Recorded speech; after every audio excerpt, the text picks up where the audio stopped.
Welcome to Brain Alpha. Today, we're going to flip the whole idea of success on its head. See, instead of talking about all the things you need to add to your plate, we're going to talk about what you need to take away. You know the drill, right? The common wisdom out there is all about addition. It's this constant push to hustle harder, to stack your to-do list to the ceiling, and to wake up at some crazy hour. It feels like this endless race to just do more. But is that really the whole picture? I mean, what if the real secret to unlocking your potential isn't about all the new things you start doing, but actually about what you find the discipline to stop doing? Now, this isn't some brand new idea. It was a core principle for innovators like Steve Jobs. He was famous for saying that focus isn't just about saying yes to one great idea. It's about saying no to 100 other pretty good ones. In a world totally obsessed with hustle culture, this art of subtraction, it gets overlooked a lot. And that brings us to this idea we're calling strategic subtraction. Okay, think of it like this. You're a sculptor with a big block of marble. The masterpiece, the statue, it's revealed not by adding more stone, right? No, it's by chipping away everything that isn't the statue. It's all about clearing out the clutter so you can actually see what truly matters. So, here's our game plan for this explainer. First, we're going to dive into those internal blockers, the unhelpful mindsets. Then, we'll pinpoint all those things that just drain your energy.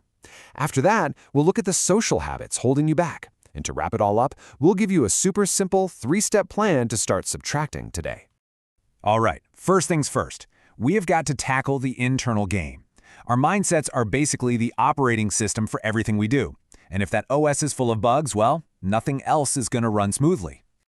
This whole cycle you see here, it's a total trap. Chasing perfection leads to what they call analysis paralysis. You just gather more and more information and make more excuses. So what's the fix? You got to stop the cycle. Instead of waiting until you're 100% certain, just aim for, say, 60% and take action. You have to embrace the fact that growth is messy, it's a long-term thing, and just focus on the one step you can take right now. So once you've started working on your mindset, the very next step is to plug the leaks in your energy. This is all about protecting your two most valuable resources, your time and your attention. One of the biggest energy drains is just waiting around for motivation to strike. But motivation is a feeling, and feelings, they're totally fickle. Relying on it is kind of like trying to sail a ship with a wind that just blows whenever it feels like it. So instead of waiting for the wind, you need to build an engine. And that engine, that's your system. It's a set of routines that makes action automatic, no matter how you're feeling that day. So what does this system look like in real life? Well, it means finally admitting that multitasking is a myth. It's really just switching between tasks really fast and not very well. It means putting up some serious boundaries on mindless scrolling that just shatters your attention. And it means treating your sleep like the non-negotiable performance tool that it is. When you subtract these energy vampires, you create this amazing reserve of focus for the work that actually moves the needle. Okay, so you can have the perfect mindset, you can have all the energy in the world, but if your environment is actively working against you, you're still gonna struggle. And that brings us to the third piece of this puzzle, subtracting negative interactions. Look, success is almost never a solo mission, and these habits here, they just create so much unnecessary friction.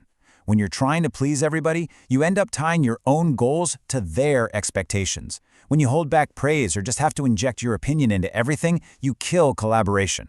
Subtracting these behaviors isn't about being cold or distant. It's about being a way more effective leader and teammate. So, knowing what to stop is half the battle. Now let's get into the how. How do you actually break these habits? This isn't about raw willpower. It's about having a smart plan. This 3-step system is so simple, but so powerful. First, you've got to personify the habit. Don't just say, I scroll on my phone too much. No, give it a name.